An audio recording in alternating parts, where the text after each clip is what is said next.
आता एक महत्त्वाची बातमी आपण पाहतोय। निखिल वागळे आणि असीम सरोदे यांची कार फोडण्यात आलेली आहे। पुण्यामध्ये निर्भय बनो कार्यक्रमाआधीच राडा झालेला आहे। भाजपच्या कार्यकर्त्यांनी कार फोडलेली आहे। महत्त्वाची बातमी पुण्यातून कारवर अंडी फेक झाल्याची सुद्धा माहिती मिळतेय। अतिशय महत्त्वाची बातमी आता आपण पाहतोय। ज्येष्ठ पत्रकार निखिल वागळे आणि कायदेतज्ञ असीम सरोदे यांच्या कारवरती अंडी फेकण्यात आली। कार फोडण्याचा प्रयत्न झालेला आहे। भाजपचे कार्यकर्ते आक्रमक झालेले आहेत। निर्भय बनो या कार्यक्रमाच्या विरोधामध्ये हा पवित्रा घेतलेला आहे आणि निखिल वागळे यांची कार सुद्धा फोडण्यात आलेली आहे। तर असीम सरोदे यांच्या कारवरती अंडी फेकल्याची सुद्धा माहिती आहे। निर्भय बनो कार्यक्रमामध्ये पोहोचण्याआधीच या ठिकाणी राडा झालेला आहे। या आधीच ही परिस्थिती पाहता पोलिसांनी सुद्धा निखिल वागळे आणि असीम सरोदे यांना स्थानबद्ध केलेलं होतं। मात्र काही अटी आणि शर्तींसह निर्भय बनो या कार्यक्रमामध्ये सहभागी होण्यास परवानगी मिळालेली होती। मात्र या कार्यक्रमाकडे जात असतानाच निखिल वागळे यांची कार फोडण्यात आलेली आहे। तर असीम सरोदे सुद्धा ते दोघे सुद्धा एकाच गाडीमध्ये होते। या कारवरती हल्ला झालेला आहे। कार फोडलेली आहे। अंडी फेक सुद्धा या ठिकाणी झालेली आहे। भाजपच्या कार्यकर्त्यांनी आक्रमक पवित्रा घेतलेला आहे आणि या ठिकाणी निर्भय बनो या कार्यक्रमाला विरोध करण्यात आल्याचं दिसून येतंय। निखिल वागळे यांनी जे ट्विट केलेलं होतं, पोस्ट केलेली होती, त्या विरोधामध्ये भाजप कार्यकर्ते आक्रमक झालेले आहेत आणि निर्भय बनो या कार्यक्रमासाठी पुण्यामध्ये आलेले असताना असीम सरोदे आणि निखिल वागळे यांना हा विरोध होत असताना आपण पाहतोय। भाजपच्या कार्यकर्त्यांनी आक्रमक पवित्रा घेतलेला आहे। कार्यक्रमाला विरोध करतानाच कारवरती दगडफेक झाली आहे, अंडी फेकण्यात आलेली आहे। पोलिसांनी सुद्धा अडवण्याचा प्रयत्न केला। निखिल वागळे असीम सरोदे यांच्या कारवरती शाई फेक सुद्धा झाली आहे। पुण्यात निर्भय बनो कार्यक्रमाआधी हा राडा सुरू झालेला आहे। आता आपण ही महत्त्वाची बातमी पाहतोय। कारवरती अंडी फेक झाली आहे। कारच्या काचा फोडण्यात आलेला आहे। कारवरती शाई सुद्धा फेकण्यात आलेली आहे। महत्त्वाची बातमी पुण्यातून आता आपण पाहतोय। ज्येष्ठ पत्रकार निखिल वागळे आणि असीम सरोदे यांच्या कारवरती हल्ला झालेला आहे। भाजपचे कार्यकर्ते आक्रमक झालेले आहेत। कारवरती अंडी फेक झालेली आहे। कारच्या काचा फोडण्याचा प्रयत्न झालेला आहे। शाई फेक सुद्धा करण्यात आलेली आहे। निर्भय बनो या कार्यक्रमाच्या आधी भाजपचे कार्यकर्ते आक्रमक झालेले आहेत। अशा पद्धतीने विरोध केला जातो। या कार्यक्रमामध्ये सहभागी होण्याआधीच आपण ही दृश्य आता आपण पाहतोय। या ठिकाणी भाजपच्या कार्यकर्त्यांना पोलीस अडवण्याचा प्रयत्न करतात, रोखण्याचा प्रयत्न करतात। या ठिकाणी असीम सरोदे आणि निखिल वागळे यांच्या कारवरती हल्ला झालेला आहे। भाजपच्या कार्यकर्त्यांनी हा हल्ला केला आहे।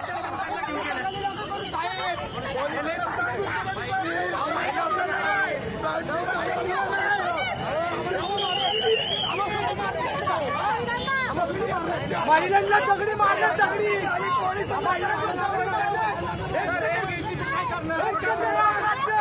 काय मदत करणार?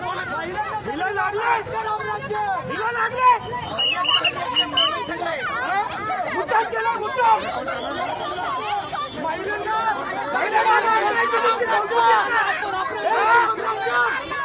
संस्कृती आहे का?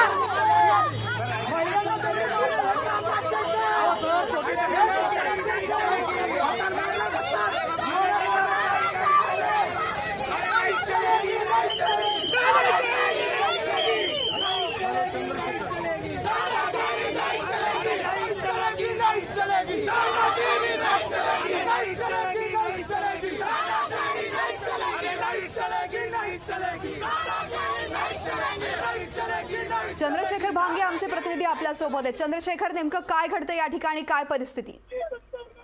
पुण्यातील पाणीगरुजी भवन या ठिकाणी निखिल वागळे यांच्या व्याख्यानाचं कार्यक्रम आयोजन करण्यात आलं होतं आणि या व्याख्यानासाठी निखिल वागळे हे येत असताना त्यांच्यावरती मोठ्या प्रमाणात त्यांच्या गाडीची तोडफोड करण्यात आलेली आहे। त्यांना अक्षरशः त्या गाडीचा चेंडामेंढा झालेला आहे। खरं तर आपण पाहिलं की शास्त्री रस्त्यावरती या ठिकाणी निखिल वागळे यांच्या गाडीची तोडफोड करण्यात आलेली आहे। त्याचबरोबर निखिल वागळे यांच्या गाडीवरती अंडे सुद्धा फोडण्यात आलेले आहेत। आपण बघू शकतो काही महिलांना मारहाण सुद्धा झाल्याचं या ठिकाणी आपण बघत आहोत।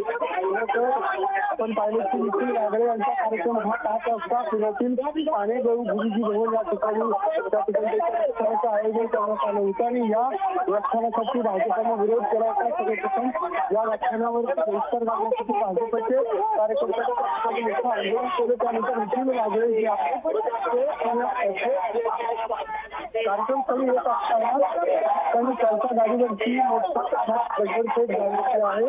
निखिल वागळे यांना या घटनेमध्ये मार सुद्धा लागल्याची माहिती समोर येत आहे। आपण बघतो काही महिलांना सुद्धा मोठ्या प्रमाणात दिसत आहे। मोठी या ठिकाणी मारहाण झालेला आहे। पुण्यातील गांधीकर पुलाच्या इथून शास्त्री रस्त्यावरून निखिल वागळे हे येत असताना त्यांच्या गाडीवरती मोठ्या प्रमाणात दगडफेक झाली आपण पाहू शकतो की या ठिकाणी काही महिला आहेत, त्यांच्याशी आपण बोलण्याचा सुद्धा प्रयत्न करणार आहोत.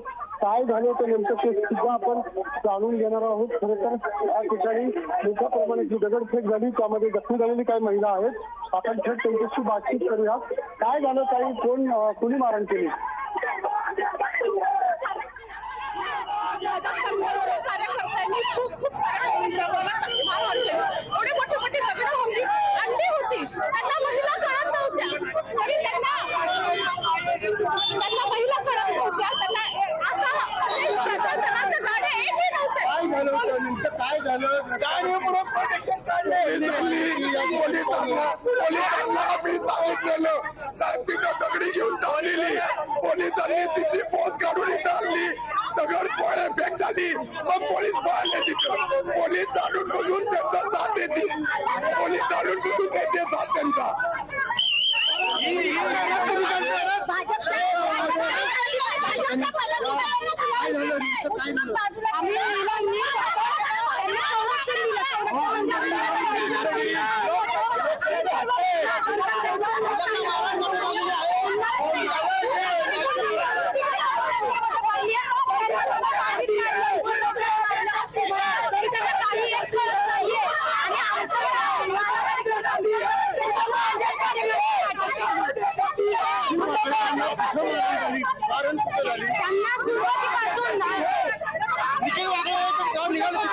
त्यानंतर भाजपची सगळे गुंड हे त्या ठिकाणी ट्रॅप लावून बसले होते प्रभात रोड पासून या ठिकाणापर्यंत त्यांच्यावरती दगडफेक करण्यात आलेली आहे.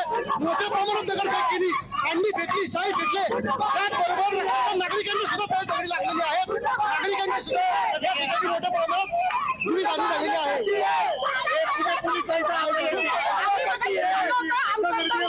आम्हाला बाजूला ढकलून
पोलीस गाडीच्या सोबत नव्हते.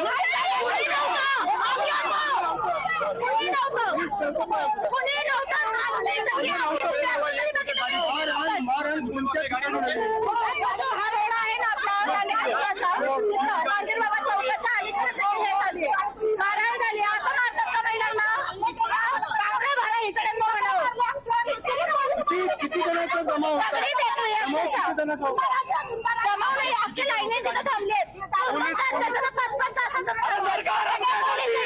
पोलीस प्रोटेक्शन एक पण नव्हतं. तुम्हाला बाईट घ्यायची आम्ही लढणार, आम्ही मारणार, पण आम्ही हुकुमशाही विरोधात आहे. काय झालं नेमकं? गाडीवरती हल्ले झाले एकदम मोठ्या प्रमाणात आणि पोलीस प्रोटेक्शन कुणालाही नव्हतं. गाडीवर हे केलं मारलं त्यांना. आम्ही पडत होतो बघा आमच्या कसं केलंय त्यांनी. पोलीस प्रोटेक्शन कुठे होती तुमची? एक पण पोलिसाला नव्हता. आम्ही स्वतः पोलीसवाल्याला तिकडे घेऊन गेले.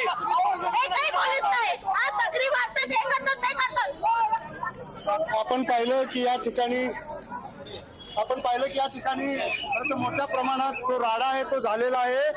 खरं तर निखिल वागळे हे पुण्यातील खंडोजी बाबा चौकातून त्यांच्या कार्यक्रमस्थळी येत असताना त्या ठिकाणी रस्त्यावरती मोठ्या प्रमाणात जमाव होता आणि या जमावानं निखिल वागळे यांच्या गाडीवरती हल्ला केला. अक्षरशः गाडीवरती दगडफेक करण्यात आली. मोठे मोठे जे दगड आहेत त्या गाडीवरती टाकण्यात आले. मोठा जो जमाव होता तो निखिल वागळे यांच्या गाडीवरती हल्ला केला. खरं तर पोलिसांचं संरक्षण सुद्धा त्या गाडीला होतं. निश्चित चंद्रशेखर, आपण जी आता तुम्ही ज्या पद्धतीने प्रतिक्रिया घेतलेल्या आहेत, हे सगळे जे लोक होते ते या ठिकाणी हल्ला होऊ नये यासाठी त्यांच्या संरक्षणासाठी पुढे आलेले होते आणि भाजपच्या कार्यकर्त्यांनी हल्ला केला असं त्यांचं म्हणणं आहे. किती मोठ्या प्रमाणामध्ये हल्ले करणारा मॉब होता? भाजपच्या कार्यकर्त्यांवरती जो आरोप केला होता त्यांनी हल्ला केल्याचा, किती लोक त्या जमावामध्ये होते आणि त्यांना पोलिसांनी रोखण्याचा प्रयत्न केला नाही का?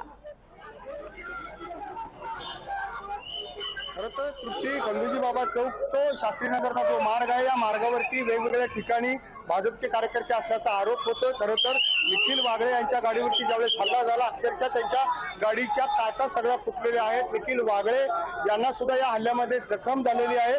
मोठ्या प्रमाणात जी आहे ती दगडफेक होत होती. खरं तर अक्षरशः एक मोठा जो जमाव होता तो निखिल वागळे यांच्या गाडीवरती हल्ला करत होता आणि त्या ठिकाणी भाजपचे त्याचबरोबर इतर पक्षाचे म्हणजे शिवसेना आणि राष्ट्रवादी काँग्रेस पक्षाचे सुद्धा सगळ्या हल्ल्यामध्ये जे नागरिक आहेत त्यांचा सुद्धा समावेश असल्याचा या ठिकाणी सांगितलं जातं. परंतु आपण पाहिलं की पुण्यातील पर्वती या ठिकाणी निखिल वागळे यांच्या खूप धन्यवाद या संपूर्ण सविस्तर माहितीसाठी.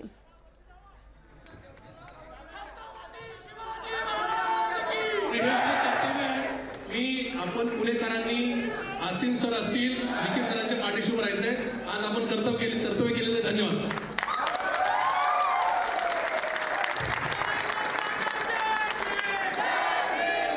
जय भीम, जय भीम, जय भीम. पुरोगामी विचार टिकवण्यासाठी आणि मोदी साऱ्या महाराष्ट्रातून देशातून घालवण्यासाठी आदरणीय पवारसाहेबांच्या विचारांनी चालणारा त्यांचा कार्यकर्ता आहे.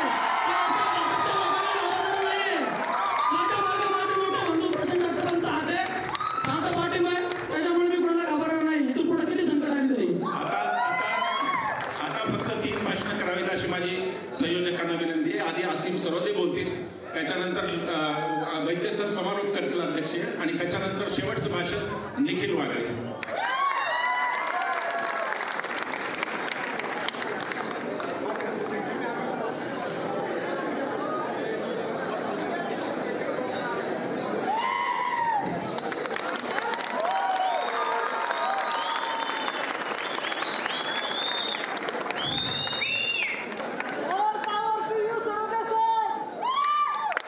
ज्यांनी आम्हाला सहकार्य केलं इथपर्यंत पोहोचण्यामध्ये, ते राष्ट्रवादीचे कार्यकर्ते,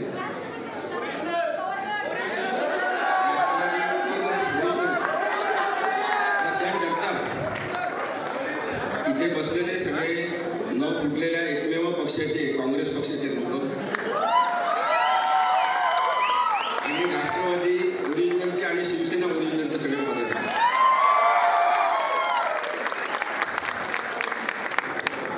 आज विश्वंभर आणि मी 50 सभा महाराष्ट्रात झाल्यानंतर पहिल्यांदा अनुभवलं की सुसंस्कृत लोकांचं शहर म्हणवण्याला जाणाऱ्या पुण्यामध्ये असंस्कृतपणा कसा असू शकतो.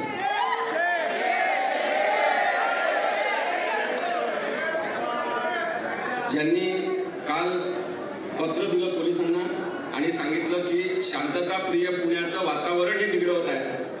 माझ्याजवळ यादी आहे, आता मी काही वाचत नाही, मी काही मूडमध्ये नाही. माझ्याजवळ यादी आहे, पूर्ण यादी मी केलेली आहे की भाजपच्या पुणे जिल्ह्यामधल्या किती लोकांनी मागच्या 4 वर्षामध्ये अशांतता पसरवण्यासाठी त्यांच्यावर गुन्हे दाखल झाले. नाही, आता तो वेळ आहे, मी तुम्हाला सांगतो, पण हे चुकीचं आहे. भाजपसारख्या राजकीय पक्षाचं गुंडागर्दीकरण झालेलं आहे आणि गुंडागिरीशिवाय, हिंसेशिवाय हा पक्ष वाढू शकला नाही हे आम्ही आधीपासून सांगतोय. ज्यांचे केवळ 2 खासदार होते त्यांनी पुढच्या काही वर्षामध्ये जी प्रगती केलेली आहे ती हिंसेच्याच आधारावर केलेली आहे. हिंसा हा यांचा मूलभूत गुणधर्म आहे आणि निर्भय बनो ही चळवळ याच्यासाठी आहे की नागरिकांनी नागरिक म्हणून विचार करणं शिकलं पाहिजे. आम्ही सातत्याने सांगत आलेलो आहे की मोदी शहा यांच्याशी आम्हाला काही घेणं देणं नाही, खरंच घेणं देणं नाही. मोदी शहा या प्रवृत्ती विरुद्ध, ही आज गाडी फोडणाऱ्या प्रवृत्ती विरुद्ध आमचं आंदोलन. जी दहशत या 10 मिनिटांमध्ये आम्ही अनुभवली, 20 मिनिटांमध्ये, की डेक्कनच्या तिथे पहिले त्यांनी गाडी अडवली, आमच्या सगळ्या गाडीवर हमला केला, गाडीवर चढले लोक, अंडे फेकले, शाई फेकली आणि त्याच्यानंतर पुढच्या ठिकाणी पुन्हा अडवून त्यांनी काचा फोडल्या गाडीच्या. आम्हाला जीवे मारण्याचा हा जो प्रकार त्यांनी केलेला आहे. माझं पोलिसांना आव्हान आहे की आता तुम्ही गुन्हा नोंदवून दाखवा, गुन्हा नोंदवून दाखवा भाजपच्या भाडोत्री गुंडांवर, नाहीतर मान्य करा की पोलीस सुद्धा भाजपचे आहे. माझा आक्षेप आहे डेक्कन पोलीस चौकीच्या पीआयवर, माझा आक्षेप आहे चतुशृंगी पोलीसच्या पीआय पांढरेवर, की जे भाजपची भूमिका घेऊन त्या पोलीस स्टेशनमध्ये बसले.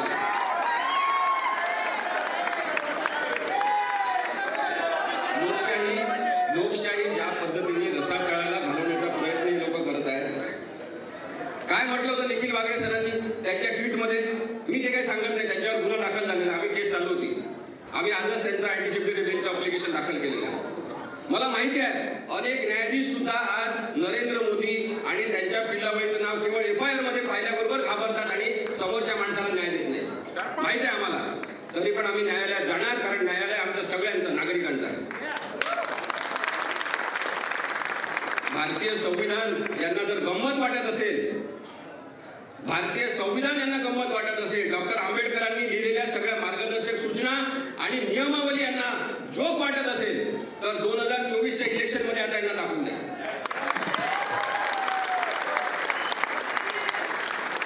आम्ही हे पण सांगतोय की आम्हाला काँग्रेस मुक्त भारत ही घोषणा हिंसक वाटते, आम्हाला नको आहे. काँग्रेस मुक्त भारत ही घोषणा अत्यंत वाईट आहे जी नरेंद्र मोदींनी केली होती. काँग्रेस मुक्त भारत ही घोषणा करताना त्यांचा उद्देशच आहे की विरोधी पक्ष मुक्त संसद यांना पाहिजे, विरोधी आवाज यांना नको आहे. आमचं म्हणणं आहे की इथे राष्ट्रवादी काँग्रेस ओरिजिनल असलं पाहिजे, शिवसेना पक्ष ओरिजिनल असलं पाहिजे, इथे काँग्रेस सुद्धा असलं पाहिजे, इथे भाजप सुद्धा असलं पाहिजे. आम्ही त्याच्यासाठी पण भांडू. प्रत्येक राजकीय पक्षाला भारतीय संविधानामध्ये स्थान आहे. बाबासाहेब आंबेडकरांनी सांगितलेलं आहे की प्रत्येकाला आपलं राजकीय मत स्वातंत्र्य आहे, पक्ष काढण्याचं स्वातंत्र्य, प्रचार करण्याचं स्वातंत्र्य आहे. मग लोकशाहीचा आवाज तुम्ही काय दाबता हा प्रश्न आहे.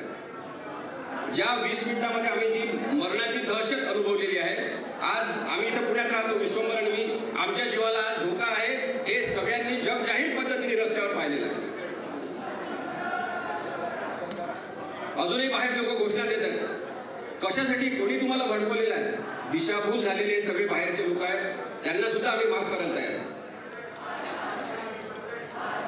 माझं स्पष्ट मत आहे की निखिल वागळे सरांनी जे काही मत व्यक्त केलेलं आहे त्यांना ते मांडण्याचा हक्क आहे. प्रश्न इथे निखिल वागळे सरांच्या ट्विटचा नव्हता. हा कार्यक्रम कशासाठी आपण आयोजित केलेला आहे? ललित कला केंद्र इथे जे कला जोपासण्याचं काम चालतं, अभिव्यक्ती स्वातंत्र्याचं काम चालतं, FTII मध्ये जे चालते, तिथे तुम्ही का आडकाठी आणता? भारताने यापूर्वी मोठी सहिष्णुता अनुभवलेली आहे. जेव्हा अनेक नाटकं झाले, अनेक सिनेमे त्याच्या अशा विषयांवर झाले. मी स्वतः खेड्यात वाढलेलो आहे, रामलीला मी पाहिलेले आहे.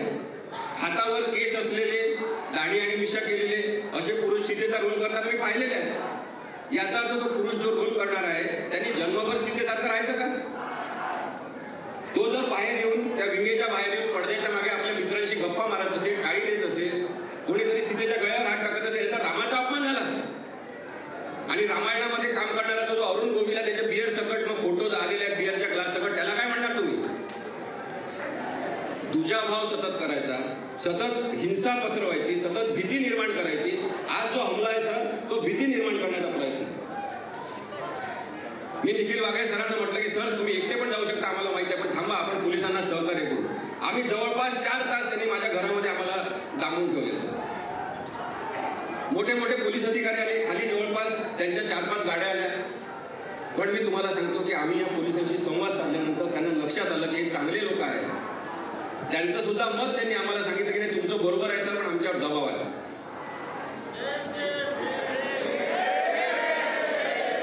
4 तास आम्ही यांना सहकार्य केलं. मग त्यांनी शेवटी मला असं सांगितलं की निखिल वागळे सरांना आता घेऊनच जाऊ नका, आता जाऊ द्या, कार्यक्रम संपवून टाका.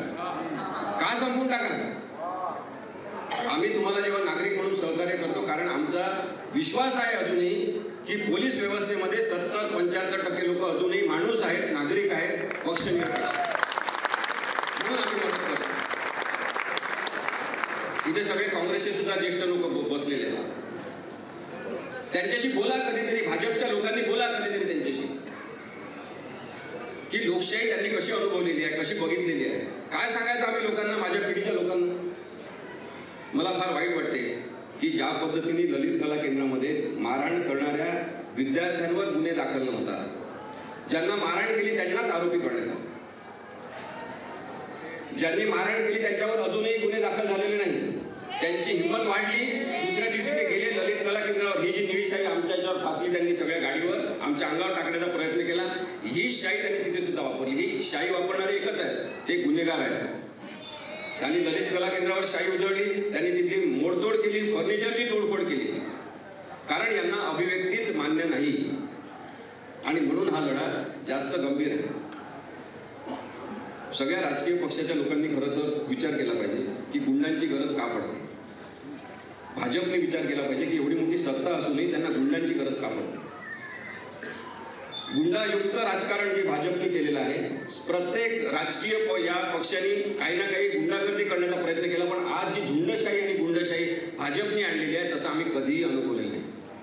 निखिल वागळे सर इथे बसले आहेत म्हणून मी मुद्दाम सांगतो की जेव्हा मी वकिली सुरू केली त्याच्यानंतर त्यांनी आम्हाला चॅनलवर बोलवणं सुरू केलं, विश्वंभरला पण बोलवणं सुरू केलं. इथे बसलेल्या अनेकांना त्यांनी संधी दिली की तुम्ही या तुमचं म्हणणं सांगा. तेव्हा दर्जेदार चर्चा यांनी केली. त्यांच्या पण लोकांना बोलवलं, विरुद्ध मतं सुद्धा घेतले. तेव्हा आम्ही मतं मांडत होतो काँग्रेस विरुद्ध, राष्ट्रवादी विरुद्ध. इथे बसलेले आहेत अभय छाजेड सर आहेत, रमेश बागवे सर आहेत, दादा आहेत, दंगेकर साहेब आहेत. कोणालाही तुम्ही विचारा, आम्ही अत्यंत तिखट शब्दात, अत्यंत टोकदार शब्दात राष्ट्रवादी काँग्रेस यांच्या सगळ्या धोरणांबद्दल आम्ही टीका करत आलेलो आहे. पण यांनी कधी आम्हाला धमकी दिली नाही. यांनी कधी आम्हाला म्हटलं नाही की घरातून बाहेर निघून टाका. प्रश्न हा आहे की त्यांना लोकशाही कळते आणि भाजपच्या लोकांना लोकशाही कळतच नाही. रामावर बोलायचं नाही, ठीक आहे, रामाचं नाव आम्ही घेणार नाही, पण राम आमच्या श्वासात असेल तर आम्ही काय करायचं. मी विनोबा भावेंना पाळतो, विनोबा भावेंना मी फॉलो करतो. तुम्ही वाचा सगळेजण. श्वासासोबत राम म्हणायचं आणि श्वास सोडताना हरी म्हणायचं हे तत्व विनोबा भावेंनी दिलं होतं. राम हरी, आम्ही म्हणणार राम हरी. तुमचा राम असा हिंसक असेल तर तो नथुरामचा राम तुमच्या जवळ ठेवा.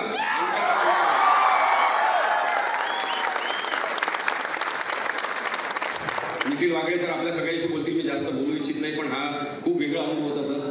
तुमच्यामुळे आम्हाला अनुभव मिळाला.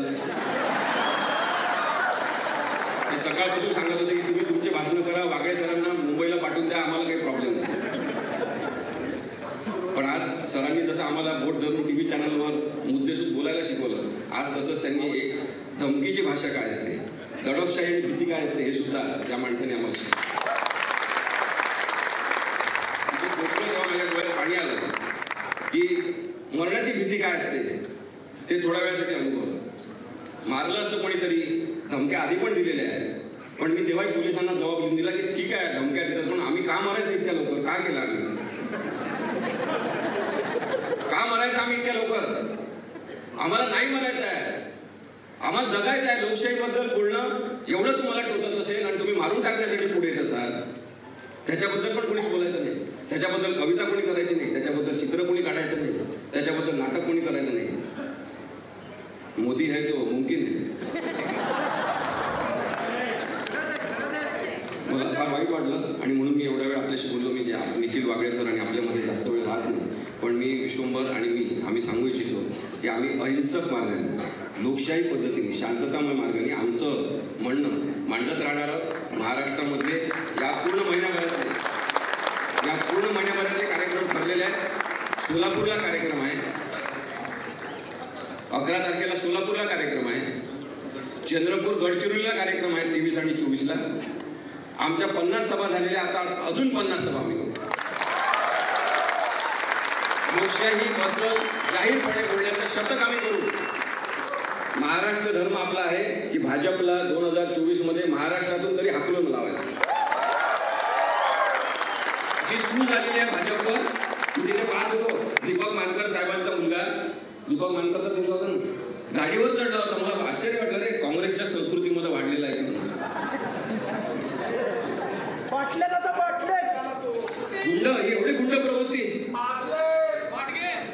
दीपक मानकर साहेबांना भेटणार आहे की सांभाळा, तुमच्या मुलाला जर मोठा नेता करायचा असेल तर या झुंडीतून बाहेर काढा.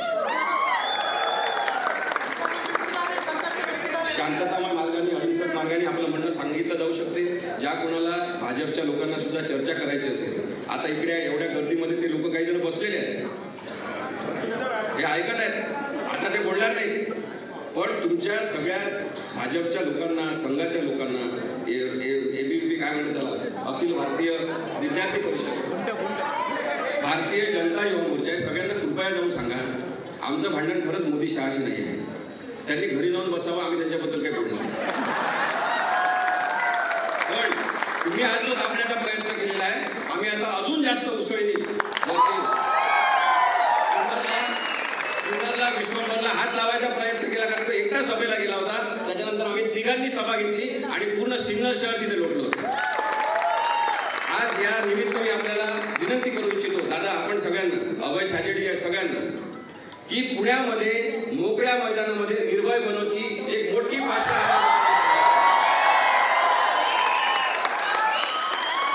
आपल्या सगळ्यांचे खूप खूप आभार. आपलं प्रेम असंच राहू द्या. धन्यवाद.